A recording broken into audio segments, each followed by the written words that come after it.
ಹಚ್ಚ ಹಸಿರಿನ ಕಾಡುಗಳ ಮಧ್ಯೆ ಸುಂದರವಾಗಿ ಇರುವ ಪುಟ್ಟ ಗ್ರಾಮ.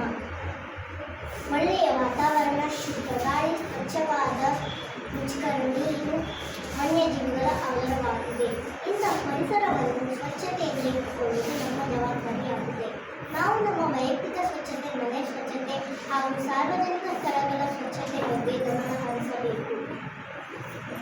ಕಸವನ್ನು ಸರಿಯಾದ ಕಸದ ತೊಟ್ಟಿಗಳಲ್ಲಿ ಹಾಕುವುದು, ಸಾರ್ವಜನಿಕ ಸ್ಥಳಗಳಲ್ಲಿ ಹೂಳದಿರುವುದು ಅಥವಾ ಮೂತ್ರ ವಿಸರ್ಜನೆ ಮಾಡದಿರುವುದು ಮತ್ತು ಪ್ಲಾಸ್ಟಿಕ್ ಬಳಕೆಯನ್ನು ಕಡಿಮೆ ಮಾಡುವುದು ಮುಂತಾದ ಸರಳ ಕ್ರಮಗಳಿಂದ ಸ್ವಚ್ಛ ಭಾರತ ನಿರ್ಮಾಣಕ್ಕೆ ಕೊಡುಗೆ ನೀಡಬಹುದು.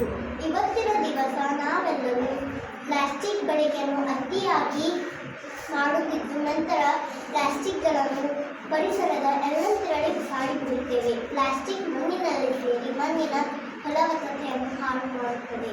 ಪ್ಲಾಸ್ಟಿಕ್ ಅನ್ನು ದನಕರು, ವನ್ಯಜೀವಿಗಳು ತಿಂದು ಜೀರ್ಣವಾಗದೆ ಸಾವನ್ನಪ್ಪುತ್ತದೆ. ಸ್ವಚ್ಛ ಭಾರತ ಅಭಿಯಾನದಂತಹ ಸರ್ಕಾರಿ ಉಪಕ್ರಮಗಳು ಸ್ವಚ್ಛತೆಯ ಮಹತ್ವದ ಬಗ್ಗೆ ಜಾಗೃತಿ ಮೂಡಿಸುತ್ತದೆ ಮತ್ತು ನೈರ್ಮಲ್ಯವನ್ನು ಸುಧಾರಿಸಲು ನೆರವಾಗಿದೆ.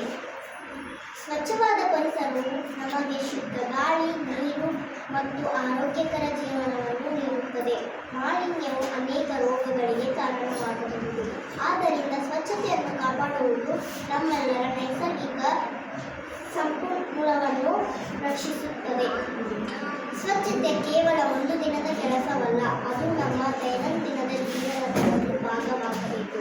ನಾವು ಬುದ್ಧಿಜೀವಿಯಾದರೂ ಪರಿಸರವನ್ನು ಸ್ವಚ್ಛವಾಗಿ ಇಟ್ಟುಕೊಳ್ಳುವಲ್ಲಿ ವಿಫಲರಾಗುತ್ತೇವೆ. ನಾವು ತರಕಾರಿ ತೆಗೆದುಕೊಳ್ಳಲು ಮಾರ್ಕೆಟ್ಗೆ ಹೋದರೆ ಕಾಟನ್ ಚೀಲ ಮನೆಯಿಂದಲೇ ತೆಗೆದುಕೊಂಡು ಹೋಗಬೇಕು. ನಾವು ಬಳಸಿದ ಪ್ಲಾಸ್ಟಿಕ್ಗಳನ್ನು ಸಂಗ್ರಹಿಸಿ ಇಟ್ಟುಕೊಳ್ಳಬೇಕು.